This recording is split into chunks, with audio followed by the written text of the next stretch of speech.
Can I get something off my chest? Halloween is coming up. It's just a couple of days after I'm publishing this video, in fact. And I've been thinking about ghost tours and how I think they're bad and cynical and how they encourage some of the worst and most destructive elements of human nature. And I generally hate them and hate the fact that they exist and wish that they didn't exist. That's pretty much it. I can elaborate.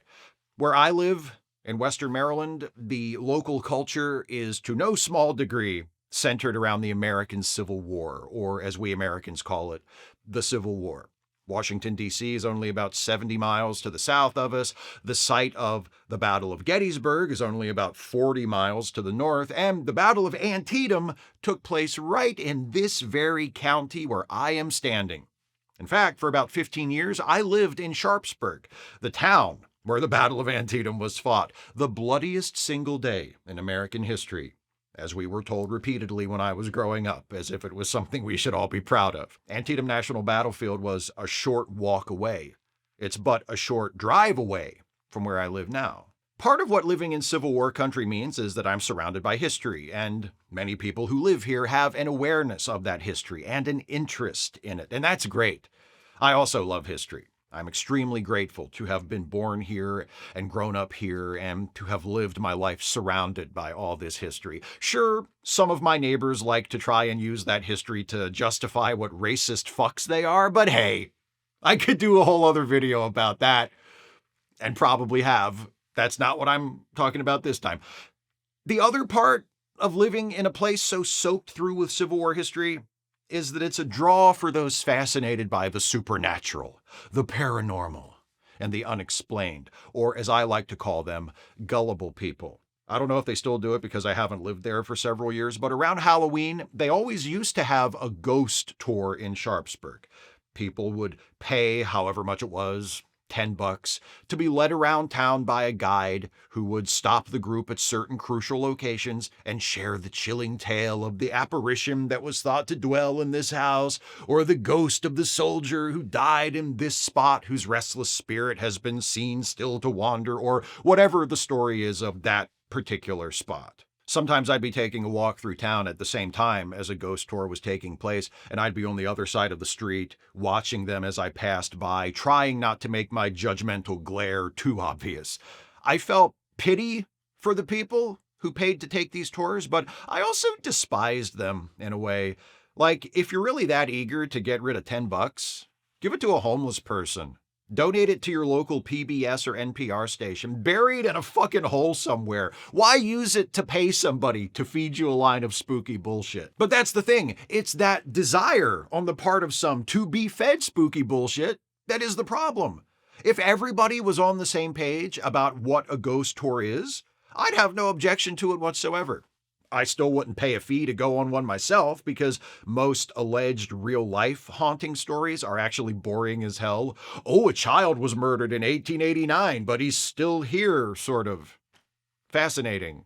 But it wouldn't bother me that other people were willing to pay to go on one. It would just be a difference of taste. And those are fine. If every ghost tour began with the guide saying to the group, and just so we're clear, there's actually no such thing as ghosts, and this is all just for fun. Agreed? There would be no problem. Well, there would be a slight problem, because the fact that the guide would feel the need to make an explicit statement about the non-existence of ghosts suggests that there is still an alarmingly high percentage of the population who believe in ghosts, but it would still be better than what we have now.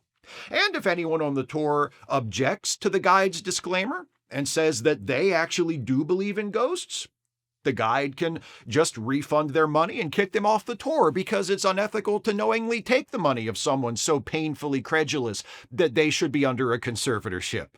It's the credulity that concerns me. It's the sincere belief in ghosts on the part of adults who should know better, and the tolerance of that belief on the part of many others who don't share it. I have no issue with ghosts as a concept. Just because I don't think ghosts are real, that doesn't mean I can't enjoy a good ghost story. I don't think vampires are real either. I still think Horror of Dracula is a great movie. I'm probably going to watch it again pretty soon, in fact. We typically associate ghost stories with Halloween, but my favorite Christmas story is a ghost story too, A Christmas Carol. I don't turn my nose up at it because I don't believe in ghosts. It's fiction, and it's presented as fiction. Charles Dickens was telling a story with memorable characters and an important moral, not trying to convince people that ghosts were real. And it's a good thing too, because nothing about the ghosts in that story is remotely plausible. So there's a new Ghost of Christmas Present every year. And at one point, he says that he has more than 1,800 older brothers, which is a reference to the birth of Christ, which supposedly occurred in the year 0, and the fact that by that reckoning, there had been over 1,800 Christmases to date at the time of the book's original publication, which was in the year 1843. So, in addition to sending his son, who was also an incarnation of himself, to Earth, God also started creating new annual ghosts every Christmas. Even though people didn't actually start celebrating Christmas until centuries after the lifetime of Jesus, the first few hundred ghosts of Christmas Present just kind of hung out, doing nothing in particular until the holidays started to catch on. Also, that means the first 30-something ghosts of Christmas Present coexisted on Earth with Jesus? Did they hang out? You think it would be a pretty big deal if you were the ghost of Christmas Present to be able to meet the guy for whom the holiday you embody is named. Did they bother Jesus? When his birthday rolled around, was Jesus like, here comes this year's ghost of Christmas Present. He's going to want to hang. They always want to hang with me, but I like to just chill out and keep to myself on my birthday. Anyway, it doesn't make sense, is my point. Though it still makes a hell of a lot more sense than how ghosts supposedly work in the real world. In a ghost story, A Christmas Carol, pretty much any other ghost story, ghosts are pretty easy to spot. They can be seen and heard, and they have clear effects on the world. Shit happens that could not happen if a ghost wasn't doing it. In real life, how do we know there's supposedly a ghost on the scene? Somebody heard something. A thing fell off of a shelf. Somebody felt an unseen presence. Or, to put it more accurately, somebody claims they heard something. A thing fell off of a shelf this one time. Someone who is either a liar or far too suggestible says they felt an unseen presence. Even the indirect, unpersuasive evidence is mostly hearsay. In a ghost story, when someone gets possessed, they start doing all kinds of incredible feats they couldn't do on their own. Their eyes glow. They levitate. They can throw shit around telekinetically. In real life, if certain Christian evangelists are to be believed, when someone is possessed by a spirit, they look at porn or gamble. Or if they show any unusual signs at all, it's making an angry face and speaking in a low, scary voice. Stuff that couldn't possibly be explained any other way. In a ghost story, when a spirit has a message for a living person, they write something on a mirror, or rearrange a group of meaningful objects in an unmistakable way, or just appear in front of the person as a fucking ghost and say what they need to say. And the message is always something direct and very important. In real life, if a spirit has a message for a living person, they tell the message to a psychic, who then delivers it to the person it's meant for in a broken form that requires extensive interpretation. And the message is always some vague, feel-good platitude. Anyway, I could go on, but the point is, there's no such thing as ghosts. Anyone who tells you otherwise is either ignorant or a fraud and paying money to go on a ghost tour that promotes or even merely indulges the notion that ghosts are real makes you, at best, a mark and makes the person taking your money, at worst, a crook. I love a good haunted house. I love a bad haunted house, too, if you want to know the truth. When I was a kid, there was this haunted house in an old school building in Leitersburg, not far from here, and they had it every October, and it was the cheesiest, lowest common denominator thing you can imagine. I mean, every cheap trick you could possibly use in a haunted house, they used. A staged satanic ritual, blasting music at top volume, fluorescent paint on the walls, actors dressed as demons or ghosts or whatever who would jump out and scare the piss out of you, a blackout maze that you had to feel your way through in order to escape. It was terrible, and it was great. And never for a second were you expected to believe that any of it had the slightest basis in fact. I grew up a few miles from Fort Frederick, which was built during the French and Indian War and was also used during the American Revolution and the Civil War. And I don't think they do it anymore, but every year for Halloween when I was growing up, they'd have what they called the Ghost Walk. And it was basically a big outdoor haunted house where people would walk or ride in a carriage around the grounds of the fort and encounter various ghostly or demonic characters. And again, it was all in good fun. It was all obviously theatrical in nature. If anybody left a ghost walk believing ghosts were a real thing, that was their problem. Some ghost tours are like that as well, and many people who pay for ghost tours are fully aware that there are no such things as ghosts and are only interested in having a nice walk around an old historic location and hearing some spooky stories, and they don't really care if they're expected to really believe them or not, and that's all fine on its own. But in a wider context, we as a society are way too tolerant of people who sincerely believe in bullshit.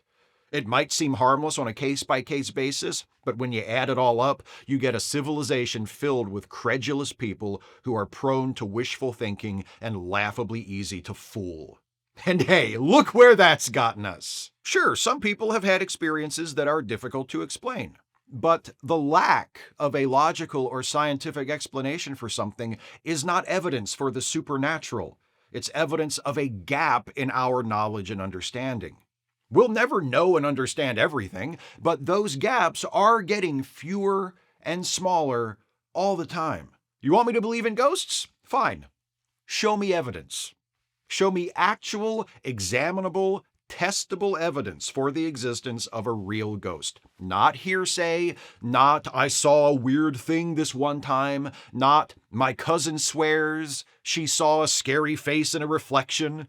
Not some airborne dust particles reflected the light of the camera flash in this picture I took. Actual evidence. In his book, The Demon-Haunted World, which only becomes more relevant with each passing day, Carl Sagan tells the story of the dragon in his garage.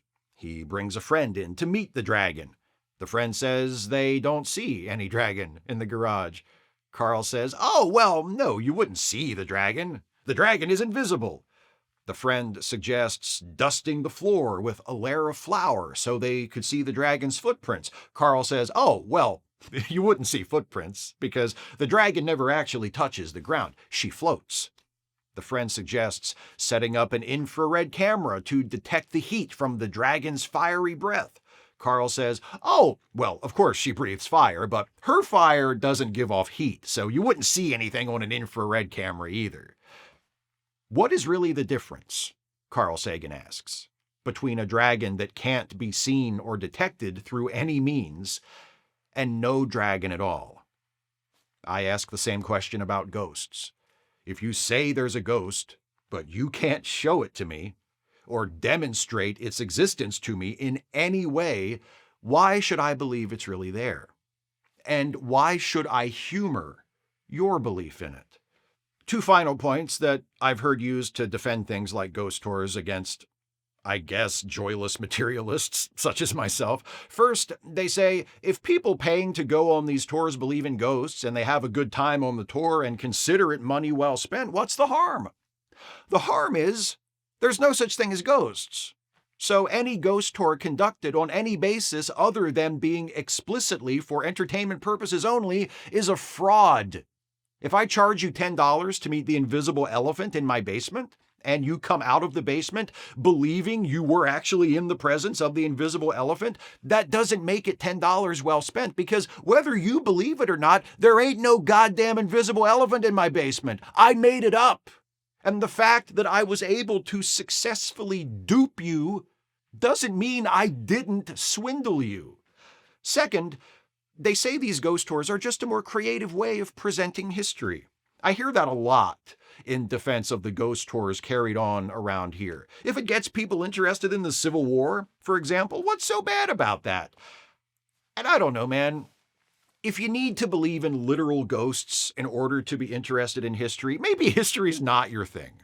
And if you need to wrap history up in a supposedly real ghost story to get people to care about it, maybe you're just not very good at telling people about history.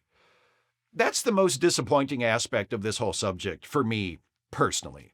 It's not as destructive to our world as the credulity and the wishful thinking and the normalization of fraud, but on a personal level, for me, is actual history not interesting enough? You need to add ghosts to make it seem worth paying attention to? Sometimes people say, oh, you skeptical types, you just don't believe in magic. You don't have a sense of wonder. But for me, at least, nothing could be further from the truth. No, I don't believe in literal magic, but in a more poetic sense, I find the world to be filled with magic. The world just as it is, or as it seems to be as far as we've been able to understand it through science and reason, is a wondrous place, bursting with endless objects of fascination, permeated with mystery. History, human history as it really happened, or again, as much of it as we've been able to record or recover, is densely populated with captivating figures doing exciting and interesting and important things. It has more than enough tragedy and beauty to transfix us without adding the asinine and childish element of, ooh, ghosts. Like I said, I grew up in this area that is packed with history. I am surrounded by the metaphorical ghosts of the past on a daily basis. I've stayed in houses where Civil War generals met and slept, and where soldiers bled and died. I've been to Antietam Battlefield more times than I can count. I've gone from one side to the other. I've hiked its trails, climbed some of its trees, walked in the footsteps of those who fought there on that brutal September day in 1862. I've even spent time on the battlefield at night. I've never seen a ghost. I've never seen anything I thought might have been a ghost. I've never wished there was a ghost. I have only a hobbyist's knowledge of history, but I know enough to be confident of two things. Ghosts do not exist, and they don't need to. The truth is haunting enough.